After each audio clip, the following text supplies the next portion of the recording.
Muito boa noite, meus amigos da Rede Bandeirantes de todo o Brasil. Aliás, muito bom dia, já passamos da meia-noite aí no Brasil. E é impressionante que a gente está recebendo telefonemas aqui em Dallas, dos nossos amigos no Brasil, os mais chegados, aqueles até que não têm tanta intimidade com os nossos analistas, comentaristas, porque ninguém está entendendo o que aconteceu hoje lá no Pontiac Silverdome.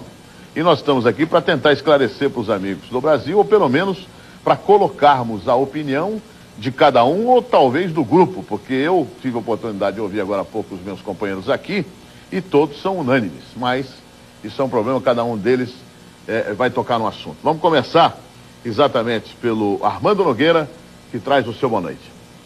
Boa noite, amigos da Bandeirantes, da Band, boa noite, Luciano, meus companheiros. Eu quero pedir um pouquinho de paciência ao torcedor brasileiro.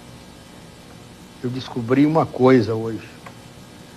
O Brasil não joga bem, há muito tempo que ele não joga bem em campo fechado, estádio coberto, e nosso time sofre de claustrofobia. O boa noite do Gerson para os amigos de todo o Brasil. Tudo bem, Gerson? Tudo bem, Luciano? Muito boa noite, amigos da Bandeirantes. Esse negócio de campo fechado é uma tristeza. Camisa azul, tem essas coisas todas, né? Que alguns acham que tem alguma coisa a ver, mas realmente não tem, que o time jogou mal toda a vida. O time está todo enrolado no meio do campo. Aquilo que nós estamos falando desde o início está acontecendo. Durante os treinamentos, eu e o Juarez falávamos sobre isso a semana passada, a semana retrasada. E hoje nós vimos, e sempre discutimos isso, a hora que o Zinho estiver bem marcado, a hora que o Raí estiver bem marcado, e os dois laterais presos, essa bola não vai chegar nunca ao Bebeto e ao Romário. Os dois têm que voltar, quer dizer, aí são super sacrificados. Tudo isso nós estamos vendo, tudo isso nós estamos colocando. E o Parreira também está vendo. Só que ele mexe errado e não vê exatamente o que está acontecendo. Não precisa nem marcar o Raí nem o Zinho, porque eles não estão jogando bem. O Dunga e o Mauro Silva piores ainda, e o Bebeto e o Romário desesperados lá na frente. Boa noite. Tostão, a sua vez, Tostão. Boa noite, meus amigos da Band. Eu acho o seguinte, que o Brasil só tem duas jogadas, né, boas ofensivas, que é as jogadas pelos laterais e a genialidade do Romário. Hoje marcaram os laterais, sobrou o Romário, quer dizer, um samba de uma nota só.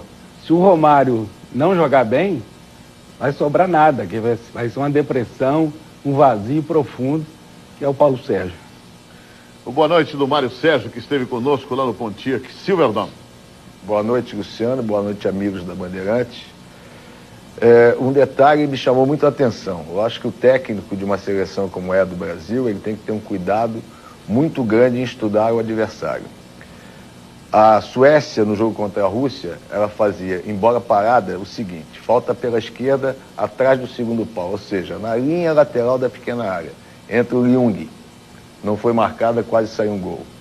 No primeiro tempo, o escanteio. Eles botam dois homens vindo da mesma lateral da área pequena, no segundo pau. Deixaram o Raí com dois homens, quase saiu outro gol da Suécia.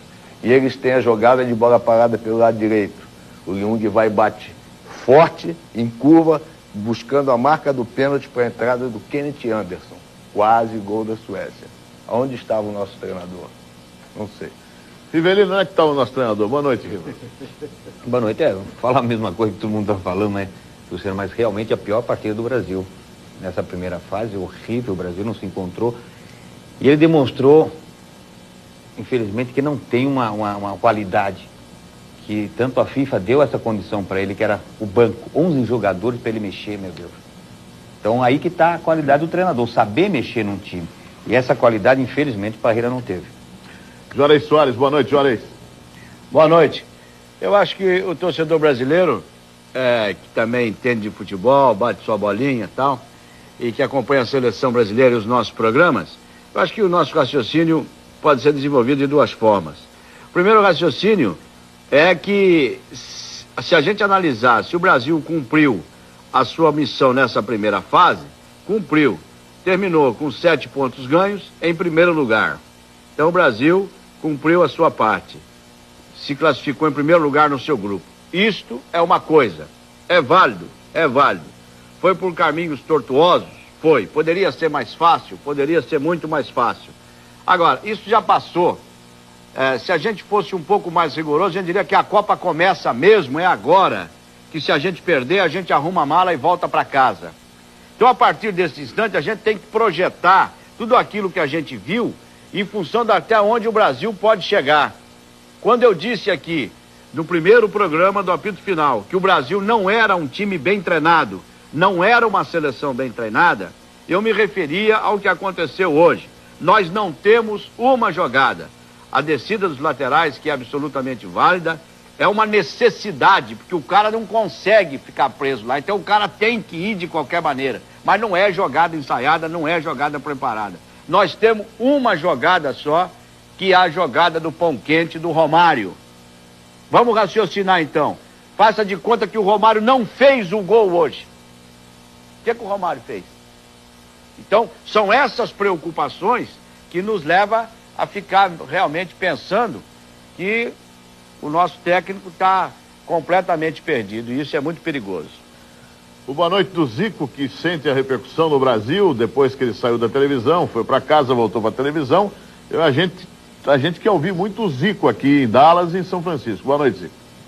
Boa noite, Luciano. Boa noite, amigos da Bandeirantes. Apesar de todos estarem conscientes, né, de que o Brasil não fez uma boa apresentação, mas aqui os comentários, inclusive de rádios, ouvi muito depois do jogo, televisão, de que todos estão conscientes de que o importante, a meta, o Brasil atingiu. Estão todos aqui com os pés no chão, o Brasil classificou em primeiro lugar, atingiu sua meta. Há uma tranquilidade nesse ponto, porque todos reconhecem que a Copa começa a partir do próximo jogo contra os Estados Unidos. E hoje a gente tem que dar uma boa noite todo especial para um jogador russo, né, que entrou para a história da Copa do Mundo fazendo esses 5 gols. Tá aí. Boa noite, professor Júnior Mazei. Eu, como todos vocês, fiquei muito mais preocupado com a seleção brasileira depois desse jogo. Porque estou percebendo também que a comissão técnica, eu vou colocar a comissão técnica, não está sabendo como resolver o problema da seleção brasileira. Tá bom. E o Silvio Luiz, que é o último a desfilar. Meus cabelos estão em pé, eriçados, espetados para cima, amigos da Bandeirantes. Foi assim que eu fiquei e estou até agora, depois do jogo contra a Suécia. Porque eu não consegui botar na minha cabeça branca o que tem entre o Paulo Sérgio e o Parreira. O Paulo Sérgio e o Parreira têm alguma coisa de diferente nisso aí. Se o Viola treina bem, se o Miller treina bem, se o Ronaldo treina bem, o que tem o Parreira? Eu já perdi a paciência com o Parreira. E vai ser difícil o meu cabelo baixar se a coisa piorar para o nosso lado. Perdi a paciência com o Parreira, meus amigos da Bandeirantes, para os íntimos Band. Tá aí o Silvio retratando. Eu nunca dei boa noite aqui porque eu sou obrigado a conduzir, né? Mas eu quero dizer uma coisa aqui. Eu estou muito perto do que o Silvio está fazendo, só que meus cabelos não ficaram de pé ainda, porque eu não tenho o gel que ele tem, mas o dia que ele emprestar vai ficar de pé também. Pois não, eu vou pegar o gel para você. Vem aqui no estúdio. Mas eu quero dizer o seguinte, eu acho que o Parreira, ou o treinador que estiver à frente da seleção brasileira, ele tem que servir a seleção brasileira. E não a seleção brasileira servir ao treinador.